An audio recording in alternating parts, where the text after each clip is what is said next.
Assalamualaikum warahmatullahi wabarakatuh. Bismillahirrahmanirrahim. Alhamdulillahi rabbil alamin. Wabihi nasta'inu ala umurid dunya waddin. Wassalatu wassalamu ala ashrafil anbiya'i wal mursalin, Sayyidina Muhammadin wa ala alihi wa sahbihi ajma'in. Amma ba'du. Anak-anakku semuanya, pada hari ini kita kembali akan belajar sejarah kebudayaan Islam masa pemerintahan Khalifah Ali bin Abi Thalib. Sebelum pembelajaran kita mulai, marilah pertemuan hari ini kita awali dengan membaca suratul Fatihah, dengan harapan mudah-mudahan apa yang akan kita pelajari nanti menjadi ilmu yang barokah dan bermanfaat untuk masa depan kalian, dan kalian semua menjadi orang-orang yang diberi kesuksesan baik di dunia ataupun di akhirat nanti. Ala hadhihi niyah bi barakatil Fatihah. A'udzu billahi minasyaitonir rajim. Bismillahirrahmanirrahim. Alhamdulillahi rabbil alamin, arrahmanir rahim, maliki yaumiddin.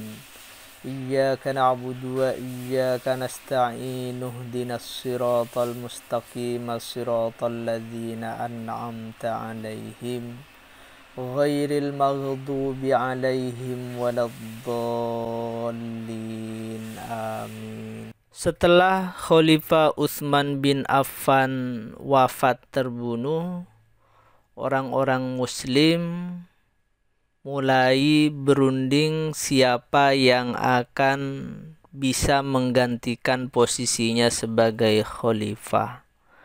Hal itu terjadi di beberapa kota-kota Islam, di antaranya adalah di Madinah. Wali kota Madinah yang ketika itu dijabat oleh Al-Ghafiqi Ibnu Harb beserta penduduk Madinah mencari sosok figur yang bisa menggantikan posisi Utsman bin Affan. Sementara di Mesir, orang-orang meminta Ali bin Abi Thalib untuk bersedia dibaiat sebagai khalifah.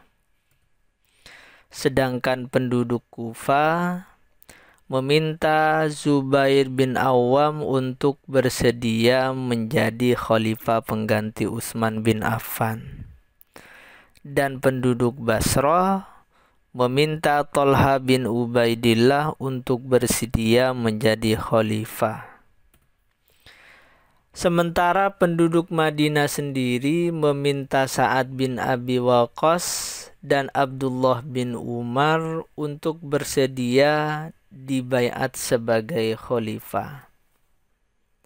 Akan tetapi nama-nama itu tidak ada satupun yang bersedia untuk menggantikan posisi Utsman bin Affan sebagai khalifah.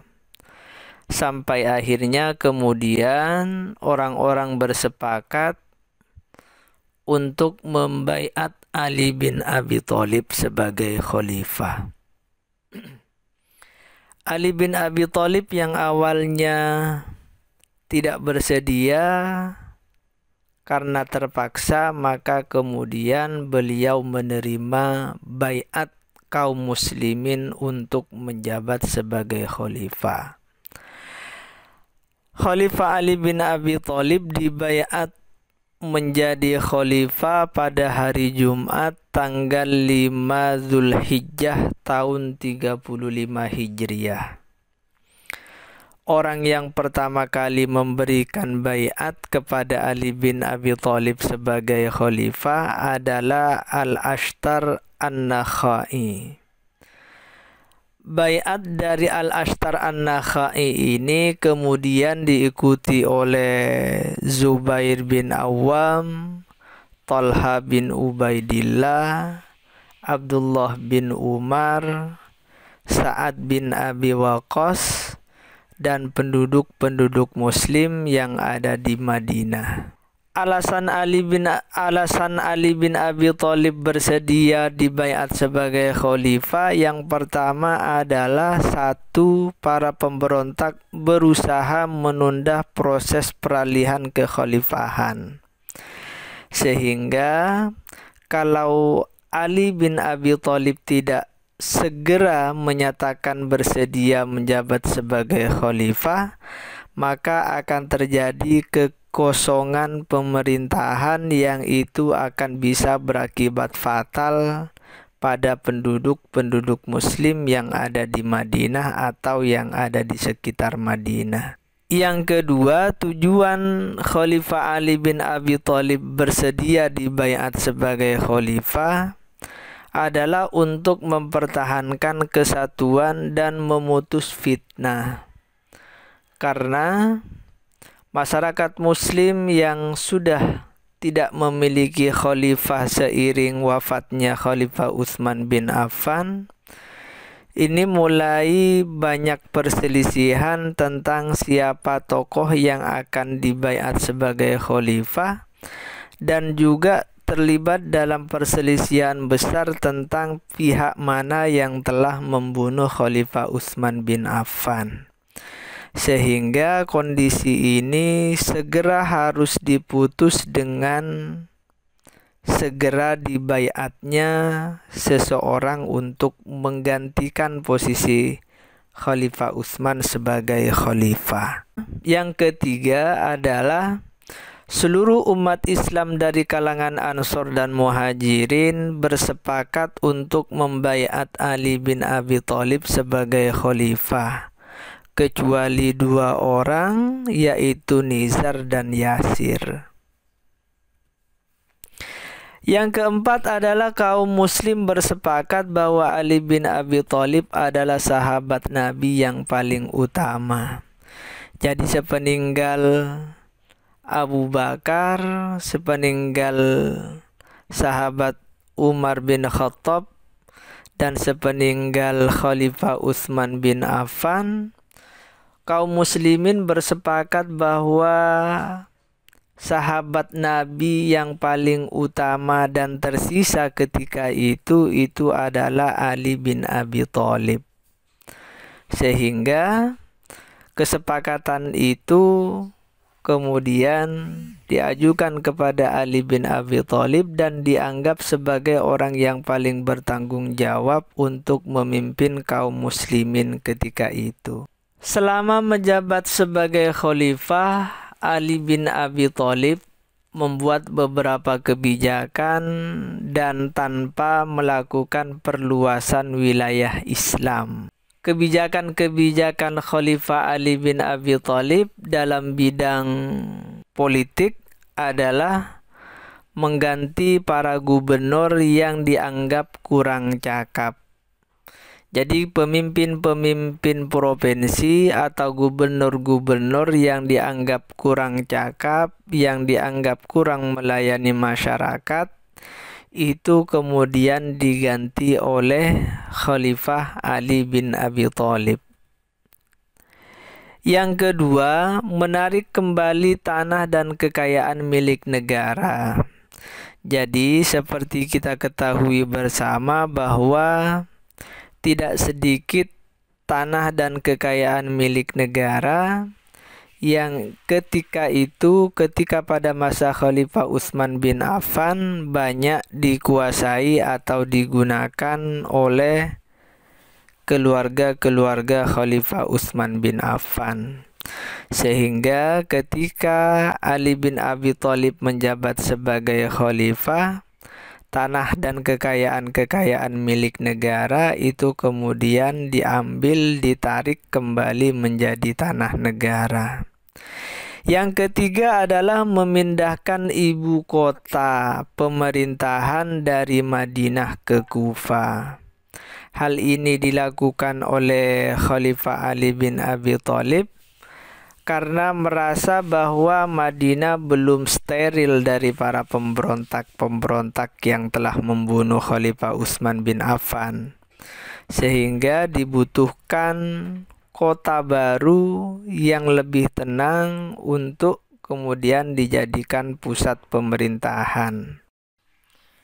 Dalam bidang bahasa, Khalifah Ali bin Abi Thalib memerintahkan Abu Aswad ad-Du'ali untuk memberikan tanda baca dan mengarang kitab tentang pokok-pokok ilmu nahwu. Perlu diketahui bahwa penyusunan mushaf yang dilakukan pada masa Khalifah Utsman bin Affan, penulisan huruf-huruf hijaiyah ketika itu belum memakai tanda baca. Jadi dalam penulisan mushaf ketika itu tidak ada titik pada ba, tidak ada titik pada huruf ta, dan tidak ada titik pada huruf sa dan huruf-huruf lainnya. Sehingga hal itu dianggap menyulitkan bagi kaum muslimin yang berasal dari luar Arab. Bahkan mungkin pada penduduk Arab sendiri yang sudah lama atau sudah tidak bertemu langsung dengan Rasulullah Muhammad sallallahu alaihi wasallam.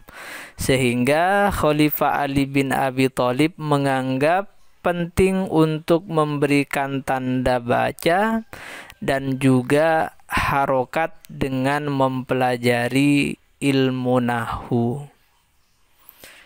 Karena Islam pada sejak era Khalifah Utsman bin Affan sudah tidak lagi hanya dianut oleh penduduk Arab, akan tetapi sudah mulai tersebar ke Eropa, ke Asia, dan juga ke Afrika.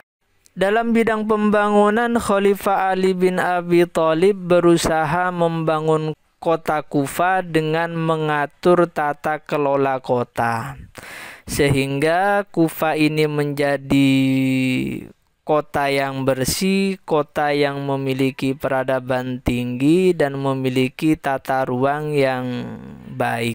Anak-anakku semuanya, pada era kekhalifahan Ali bin Abi Thalib terdapat 3 peperangan besar. Yang pertama adalah Perang Jamal. Perang Jamal ini adalah peperangan antara Khalifah Ali bin Abi Thalib dengan Siti Aisyah. Yang kedua adalah Perang Siffin. Perang Siffin ini adalah perang antara Khalifah Ali bin Abi Thalib dengan Muawiyah bin Abi Sufyan. Dan yang ketiga adalah Perang Nahrawan. Perang Nahrawan ini adalah peperangan antara Khalifah Ali bin Abi Thalib dengan kaum Khawarij. Demikian pembelajaran SKI pada hari ini. Kita tutup dengan pembacaan suratul Fatihah dengan harapan apa yang telah kita pelajari menjadi ilmu yang barokah dan bermanfaat. Dan mudah-mudahan kita semua, kedua orang tua kita dan semua keluarga-keluarga kita selalu dijaga dan mendapatkan pertolongan dari Allah Subhanahu wa Ta'ala. Dan mudah-mudahan kita semua dijauhkan dari virus COVID-19. Ala hadhihi niyyah bi barakatil Fatihah. A'udzu billahi minasyaitonir rajim. Bismillahirrahmanirrahim. Alhamdulillahi rabbil alamin arrahmanir rahim maliki yaumiddin. Iyyaka na'budu wa iyyaka nasta'in. Ihdinas siratal mustaqim, siratal ladzina an'amta 'alaihim ghairil maghdubi 'alaihim waladdallin. Amin. Sekian pembelajaran hari ini. Jangan lupa jaga kesehatan kalian dan selalu berusaha untuk membuat kedua orang tua dan keluarga-keluarga kalian menjadi bangga telah memiliki anak seperti kalian. Sekian, kurang lebihnya mohon maaf. Wallahul muwaffiq ila aqwamit thoriq. Wassalamualaikum warahmatullahi wabarakatuh.